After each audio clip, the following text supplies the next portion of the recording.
Gracias, estimados lectores de verdadesyrumores.com, por estar de nuevo con nosotros en otro episodio de Contrastes. No solo es momento para una unidad real en la oposición, también es momento de hablar con sinceridad ante los millones de venezolanos que aspiran a un cambio político. Seguir engañando a la población en torno a la posible salida de la crisis es absolutamente contraproducente. Deben hablar con la verdad, pues no hay salidas heroicas, armadas o mágicas que nos puedan sacar del oscuro túnel que ha sido el chavismo para Venezuela durante más de 20 años. Todo indica que este 2021 estará marcado por una salida política y pacífica. Y en ese marco, la vía electoral cobra mayor vigencia y fuerza como alternativa de solución. Pero ese escenario requiere de la presión interna y externa para lograr condiciones. Y esas condiciones solo se podrán lograr en la medida que la comunidad internacional tenga interés, pero además que exista consenso en la oposición. La oposición debe unirse y prepararse para lo que viene. Ir divididos no permitirá aprovechar la vía electoral. Venezuela merece que los líderes políticos de la oposición aparten sus diferencias, actúen con transparencia, prioricen la honestidad y pospongan sus aspiraciones. En el próximo segmento converso con Julio Montoya, diputado de la Asamblea Nacional, sobre la investigación contra el Banco Occidental de Descuento y su presidente Víctor Vargas. Ya regresamos.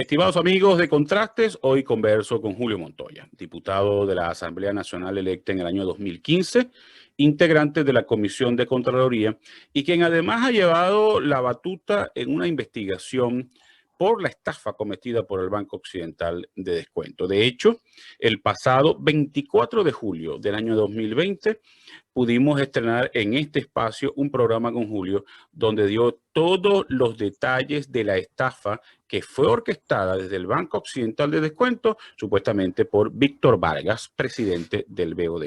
Julio, gracias por aceptar una nueva invitación en Contraste. Un honor, Darwin, un honor poder compartir con ustedes y además agradecerte la oportunidad de poder conversar un poco. Julio, ¿en qué avanzó la investigación desde esa fecha 24 de julio del año pasado cuando conversamos sobre la estafa del BOD? ¿Cómo avanzó la investigación? Bueno, te quisiera decir, avanzamos logrando que le devolvieran los ahorros a los usuarios, pero esa no es la verdad. Avanzamos es en descubrir toda una operación financiera, a mi manera de ver criminal, que logró desviar los recursos de más de 16.000 familias y empresas venezolanas que captó el grupo financiero BOD en Venezuela con sus gerentes desde sus sucursales y las llevó al Banco Orinoco en Curazao, al Alban en Panamá, a Banca América en República Dominicana y al Boy Bank en Antigua y Bermuda. Cada uno de ellos con una realidad y un vínculo para todos ellos. Uno, Víctor Vargas, Luis Alberto Borbón, miembro de la monarquía española. Hoy, para hacerte un resumen rápido, el Banco Orinoco está declarado en quiebra, una quiebra que para mí es fraudulenta. Incluso en este momento el grupo económico intenta es tal el extremo de la intención, de la mala intención de este grupo financiero, que intenta controlar la junta interventora de ese banco para que en la repartición salga beneficiado todavía el señor Víctor Vargas. El Alban en Panamá está intervenido. El Ban América en República Dominicana está hoy con una junta de observación de intervención. Y el Alban es el más extraño de todo, perdón, el Boyban es el más extraño de todo porque es un banco donde tú vas a buscar los ahorros y no te los dan, pero el banco está abierto en una seria complicidad del gobierno de Antigua y Bermuda extraña.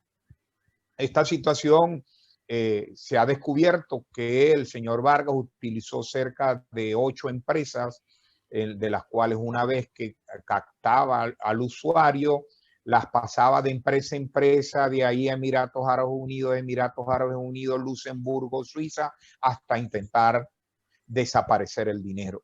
Es una intención con profunda alevosía de esconder el dinero de los usuarios.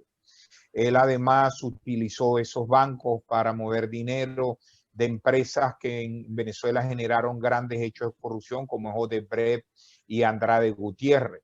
Logró captar ilegalmente cuentas de más de 7 instituciones del Estado venezolano que abrieron cuenta mínimo en el Banco Orinoco sin aprobación del Parlamento, ni del Banco Central, ni nadie, es decir, una actividad totalmente ilícita.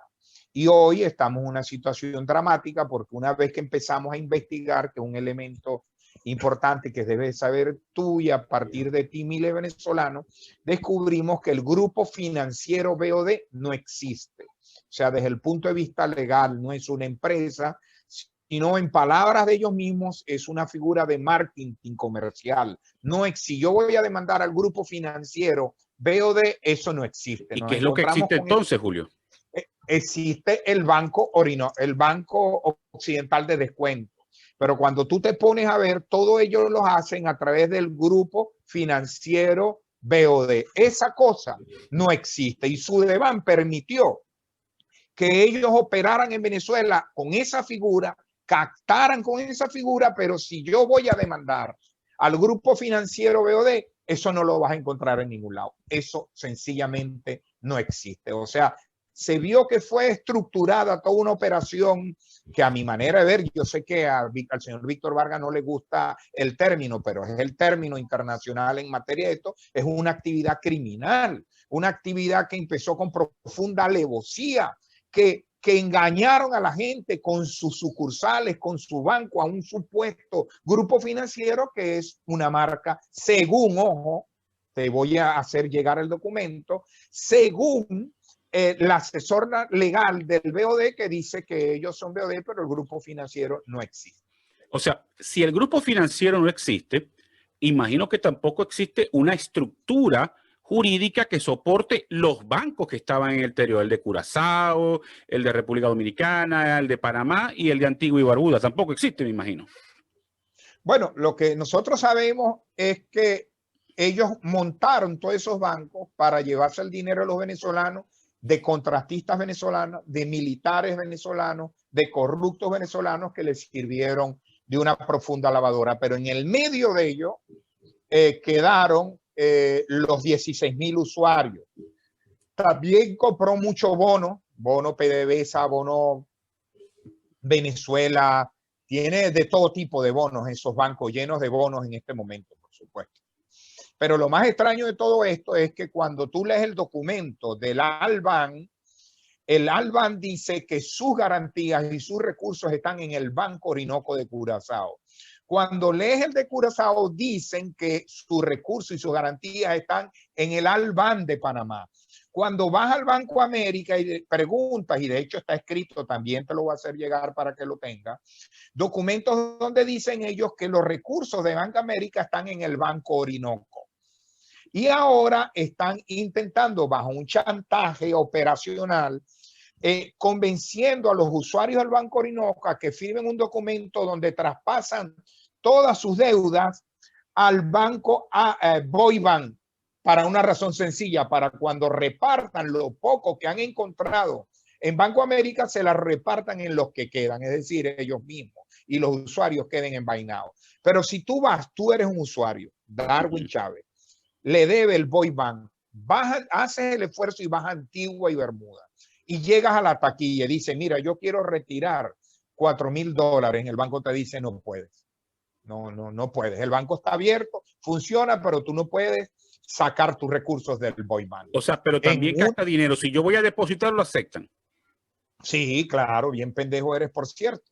Que yo digo lo siguiente, hoy está el gobierno o el régimen venezolano intentando abrir cuentas en dólares en Venezuela, intentando incentivar y estimular esto. Entonces la pregunta es, uno, Sudeban dice que ellos no pueden asegurar ni responsabilizarse de ningún tipo de depósito en dólares. Entonces, ¿por qué lo promueve el Estado? Claro. La pregunta que yo le hago al señor Maduro es que me diga a mí sobre qué base legal él va a abrir cuentas en dólares en Venezuela si nadie las puede respaldar. Entonces, que sea sincero, que deje esa absurda posición de mantener una doble e hipócrita ideología y vaya y hagamos reformas en la cual se facilite que en Venezuela se puedan abrir cuentas en dólares, pero que tengan garantías de la Superintendencia de Banco. Hoy,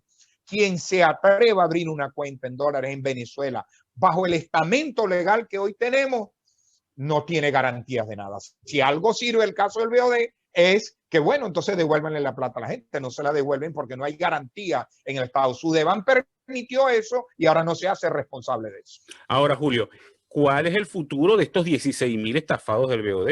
¿Podrán recuperar su dinero? ¿De qué se hacen responsables las autoridades de esos países que permitieron? Porque tan responsable es Víctor Vargas, que abrió los bancos para estafar a la gente, como los gobiernos de esos países que lo permitieron. Sin duda alguna, sin duda alguna. Y esa es una fase importante de esto que, para serse sincero, el malandraje ha contado con buena suerte porque por la pandemia no ha sido fácil ir a los países, hacer las demandas, hacer todo esto. Pero mi objetivo es ir a Curazao y hacer una demanda a los dueños y gerentes del banco, directores del banco que son de Curazao. Y por supuesto, pedirle al Banco Central y San Martín, que es el mismo banco, acciones legales. Hoy, para que tú sepas, aquí entre nosotros y todos los que nos vamos a ver, ellos alegan que no tienen recursos para abrir una investigación de lo que sucedió en el Banco Orinoco. Imagínate el nivel de irresponsabilidad de Curazao. Por eso que vamos a saltar no solo de Curazao, sino a Holanda, porque ellos son parte del reino de Holanda, del cual se tiene que hacer responsable de esto. En Panamá fueron incluso más pragmáticos. Ellos abrieron una investigación por parte de la fiscalía, intervinieron el banco, le están dando, y por una presión que hicimos, a los depósitos menores de $10,000 les están devolviendo el dinero y el resto no, van a esperar que recuperen, pero dentro de la recuperación están los recursos que están en el Orinoco y que el Orinoco dice que están en el Albán. Y por supuesto vamos a pedir una investigación contra el gobierno de Antigua y Bermuda. Vamos a acudir a la Fiscalía de Antigua porque lo que no entendemos, como el primer ministro, bueno, yo sí lo sé, no te lo puedo adelantar en este momento, pero yo sí sé la curruña que hay ahí, pero como el primer ministro permite que un banco esté abierto, pero la gente no pueda retirar sus depósitos. Es decir, y estoy hablando en su isla, porque ellos podrán decir en el exterior yo no lo puedo retirar porque no tengo un banco de conversión, etcétera. No, pero es que si tú vas a la isla y tocas el mostrador del banco, no te devuelven el dinero. Y el caso de República Dominicana, sin duda alguna, ya yo se lo he dicho a la procuradora, voy a acudir allá.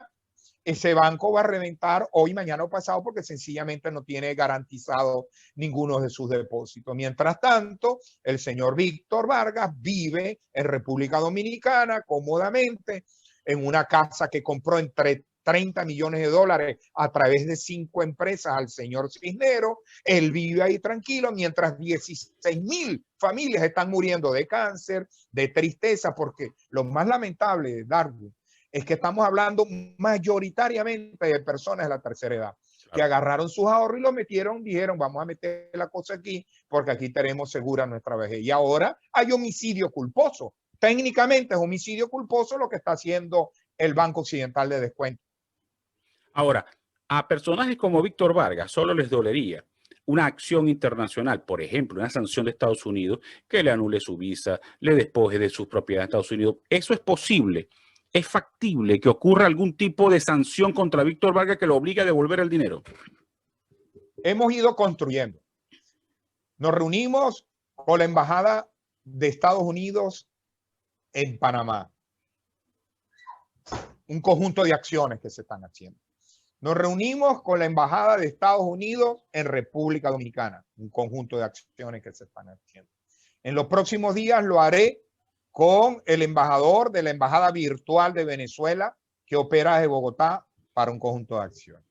Y dentro, y esto sí es primicia que te voy a dar, dentro de 25 días, más o menos, inicio acciones en Washington, en las fiscalías norteamericanas, para solicitar una investigación criminal sobre esta acción que considero que está dentro del lavado de dinero, de la estafa, etcétera, con profunda complicidad de algunos gobiernos.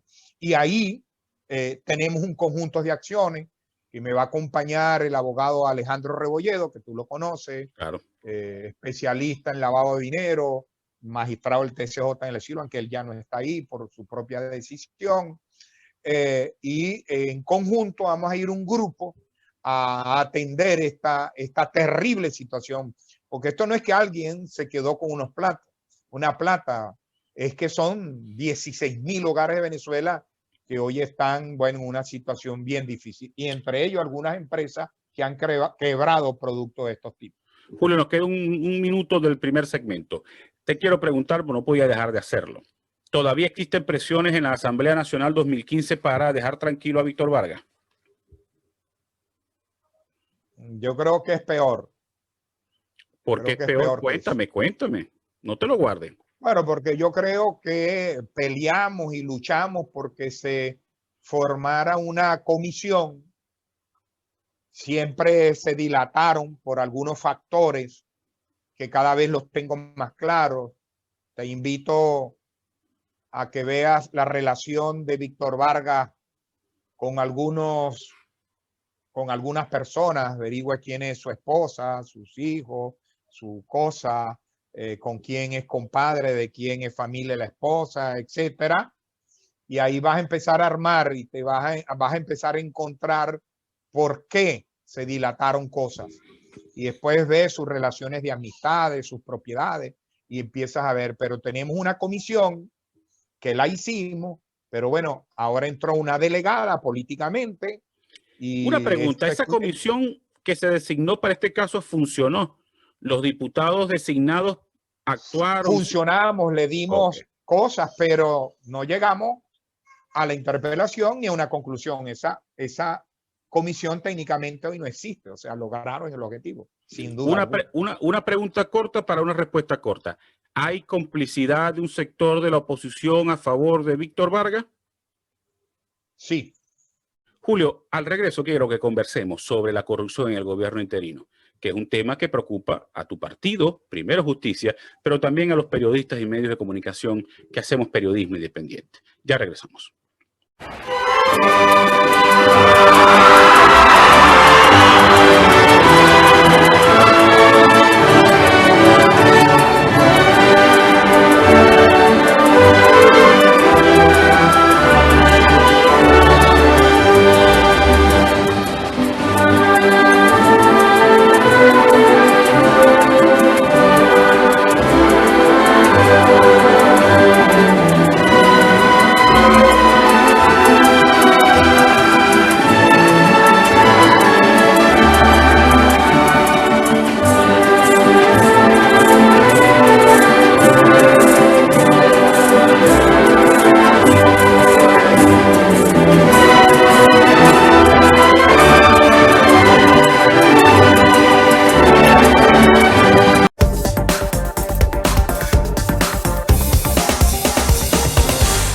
Julio, el pasado 22 de enero, Julio Borges comisionado presidencial para Relaciones Exteriores y además dirigente importante de Primero Justicia, lanzó un hilo de Twitter que verdaderamente es revelador. Primero, avisoró los ataques que venían del oficialismo, del chavismo, pero además exigió transparencia, honestidad en el manejo de los recursos e investigaciones serias contra todas las personas del gobierno interino que han sido señalados.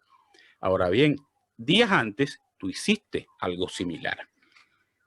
¿Cuál es tu apreciación sobre las irregularidades que se han denunciado en el gobierno interino? Darwin, una vez yo vi al presidente Chávez entrando al Parlamento. Era yo diputado del MAS, ya teníamos diferencias, no teníamos relación política interna. Pero en base a que una vez la subo, le dije, presidente Chávez, yo le voy a dar un consejo. Y Chávez realmente escuchó. Le dije, la corrupción no se combate escondiéndola, se resuelve atacándola. A propósito que se le habían presentado unos casos y yo sé que le dijo a alguien, no saquemos esto porque después van a decir que somos corruptos. Y yo, sabiendo que eso ocurrió, le dije y le señalé a la persona. Lo que le dijo el señor Michelena es lo que usted tiene que hacer. No le paró. Años después, 400.000 millones de dólares se robaron estos tipos porque no atacaron a tiempo esto. Chávez fue cómplice de eso. Yo hoy traslado eso a nuestra realidad. La corrupción es desgraciadamente un evento demasiado presente en la cultura política latinoamericana. Es una desgracia. En el mundo lo es, pero en Latinoamérica tiene la característica que el nivel de impunidad es muy alto. Y es evidente que hay un axioma que dice que la mujer del rey no tiene que ser decente, sino también que parecerlo. Y todo esto he venido yo por mucho tiempo diciendo que tanto el periodismo de investigación, cosa que yo respeto mucho porque ejerzo el factor de contraloría de una diputación, hay que escucharlo. Y a la gente hay que escucharlo y que todos los casos de corrupción salen por un chisme. Esa es la verdad. Claro. Y hay que investigarlo. Una vez que apareció el tema del caso de Cúcuta y los elementos que ahí ocurrieron, yo investigué y presenté unos elementos y no encontraba la respuesta. Y me imagino que ahí alguien pensó, si lo decimos, nos llaman corruptos. El mismo axioma. ¿Ve? Lo mismo ha ido ocurriendo con diferentes casos. Yo he dicho, miren, la Comisión de Contraloría está ocurriendo algo, terminó explotando, nos reventó en el rostro y para mí todavía faltan respuestas. Hay que investigar quién firmó cartas de buena conducta en esa comisión y decirlo con tranquilidad. No se hizo tampoco. Entonces, de alguna manera, con el caso de la investigación del Washington Post, que tú conoces, yo llegué como a un punto de quiebre mental y moral. Y me atreví a escribir en primera persona al presidente Guaidó y le dije, aquí han ocurrido unos eventos que tienen que ser investigados por una comisión imparcial, abierta y verificable. Y yo me pongo a su disposición. Al día de hoy yo estoy esperando esa respuesta. Al día de hoy. Julio, yo transmitía estas angustias mucho a Julio, a Tomás, a todos, y son discusión en nuestra organización. Y Julio, en nombre de muchos, tomó la decisión de decir, mire hermano, aquí hay unos señalamientos, tenemos que investigarlo, hay que buscar una comisión verificable, abierta, etcétera. Y bueno, es la presión que estamos ejerciendo. Y yo le hago públicamente ese consejo que le di a Chávez, estando en el Congreso de la República, al compañero Juan Guaidó. La corrupción no se combate escondiéndola, es levantando la alfombra y barriendo abajo. No, se resuelve es investigando y presentando, verificando. Ahora, pero no la puede investigar una comisión del G4, porque eso no lo va a creer nadie el resultado. Tiene que ser una comisión abierta, verificable, que le diga a la gente cuál es la verdad. Porque, por ejemplo, yo me puse a investigar Monómero y yo te puedo decir hoy que Monómero va a tener desde hace muchos años 2 millones de dólares de ganancia. Ahora yo pregunto, ¿qué le cuesta decirle al gobierno, las contrataciones son así, esto es así, tenemos este resultado. El caso Paraguay no puede ser despachado solo con que no se hizo. Porque eso es como el pescado cristiano. Si yo lo pensé hacer, ya pequé. Claro. ¿Ve? ¿Ve?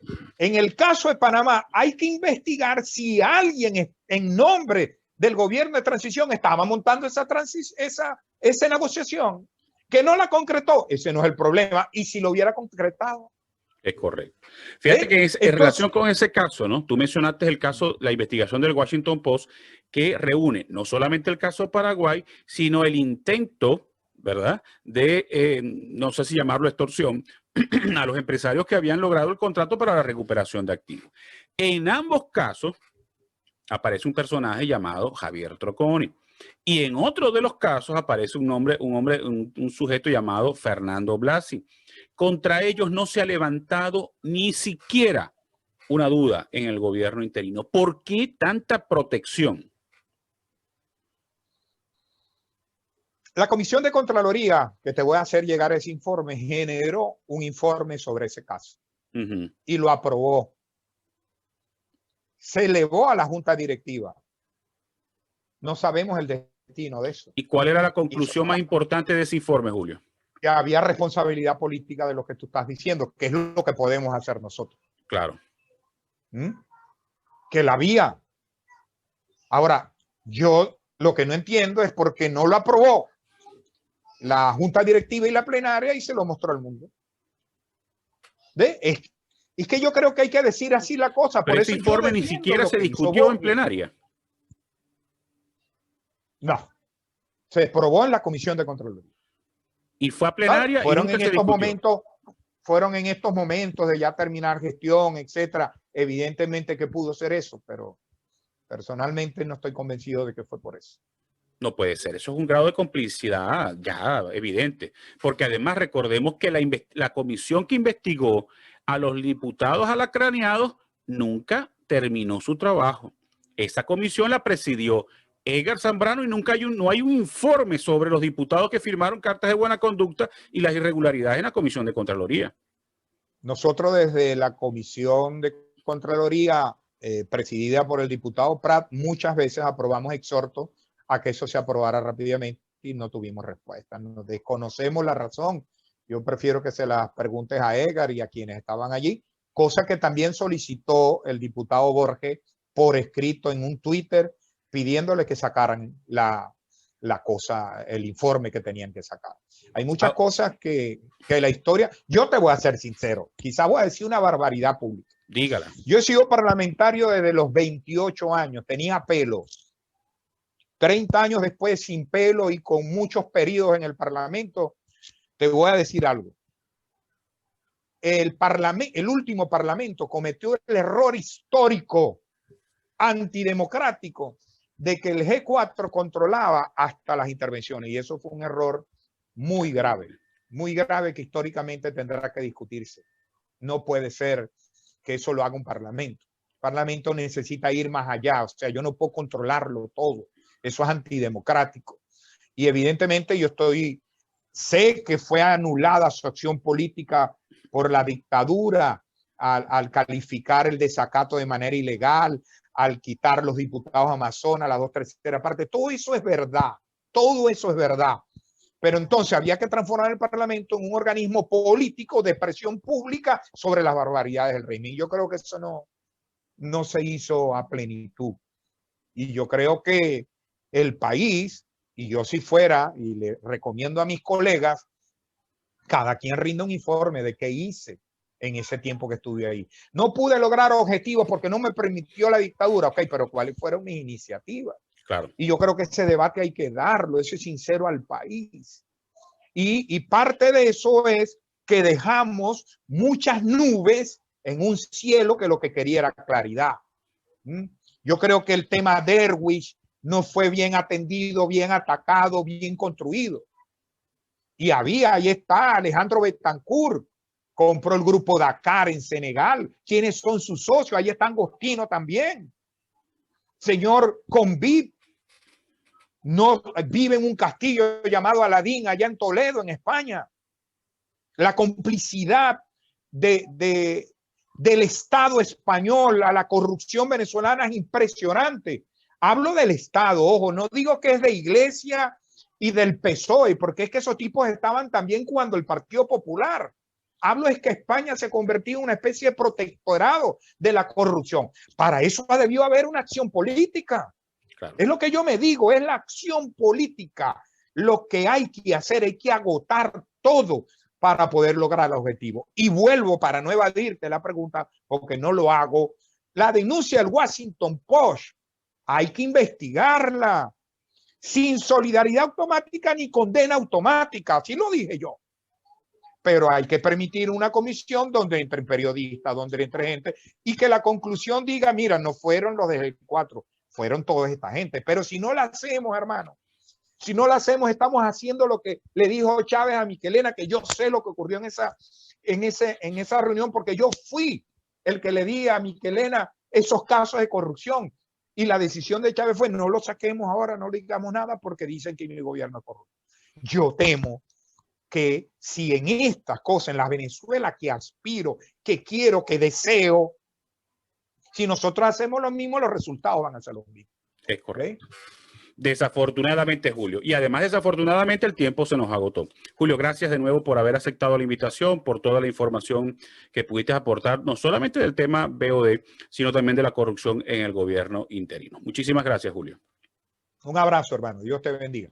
Y a ustedes, gracias por la sintonía. Nos vemos la próxima semana en otro episodio de Contrastes.